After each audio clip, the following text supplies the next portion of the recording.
Shakespeare's Romeo and Juliet explores the concept of rushing into decisions and actions that have drastic consequences for all involved. Shakespeare's characters were all impetuous in their actions, and thus the consequences were tragic. This behaviour is not only seen in the young hot-blooded teenagers, but moreover in the well-respected characters who are in the play to guide them. Through this, Shakespeare shows us that being impetuous can only lead to disastrous outcomes. The feud caused many horrendous decisions to be made. The consequences thereof became the scaffolding for a resultant of 4 deaths within the play. As children being brought up around families constantly quarrelling, it causes them to become quickly irritated and cantankerous. This is presented in the first scene of the play when the fight breaks out between the two households. The quarrel is between our masters and us their men, stating that everyone in Verona is affected by this impetuousness.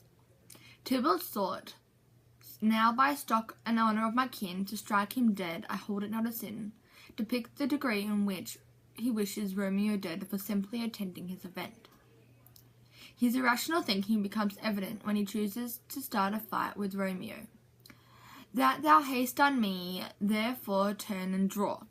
This is because Tybalt had felt that Romeo had emasculated him.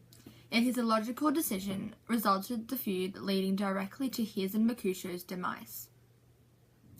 Shakespeare uses their death to warn the audience about the horrid outcomes the feud has on the character's ability to make good judgments and decisions, the significant consequences thereof, and how this is relevant in our everyday lives.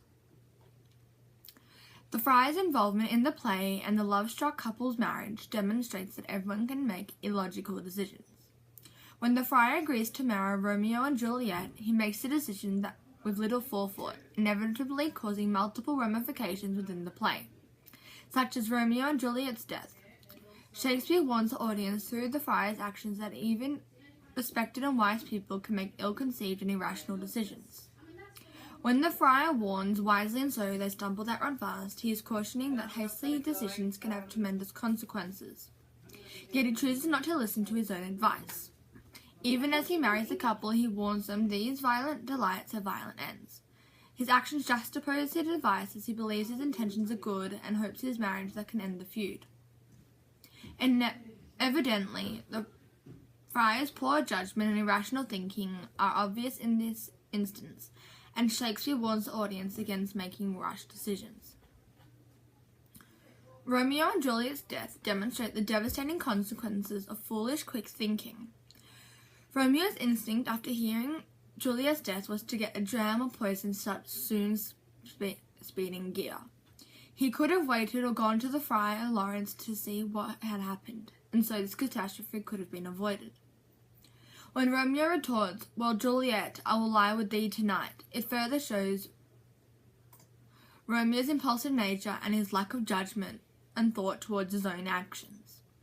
In addition, Juliet's decision to kill herself with the dagger, "O happy dagger, this thy seeth, thereus let me die," shows that the two young star-crossed lovers are subject to such irrationality. Instead of leaving with the friar and discussing her options henceforth of the preceding events, this snap commitment to a course of action exemplifies how hastily made decisions lead to disastrous consequences, including death. Shakespeare shows the audience the character's facial flaws as a result of hastily made decisions, their death being a warning to the audience about the devastating outcomes of irrational decisions. Finally, Shakespeare portrays how rash decisions often have horrid consequences. The main events that lead to their fatal end are all caused by decisions made with little or no